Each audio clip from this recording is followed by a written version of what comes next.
Ja som našla najlepšie pečís na akné. A nie sú to len tieto 3 druhy. Kokosej ťa čaká mnoho a mnoho ďalších. No tieto 3 sú určite moje najobľúbenejšie. Mám tu aj ASMR pre tých náročnejších.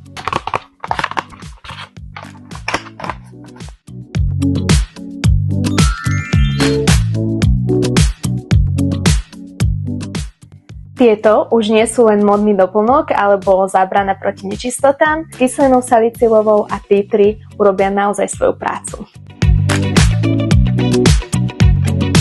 No a ako by sme mohli vynechať mikroihličky s niacinamidom, rozjasňujúce, výborná vec pre škvrny po akné, fľaky po akné alebo aj jemné malé pigmentové škvrny.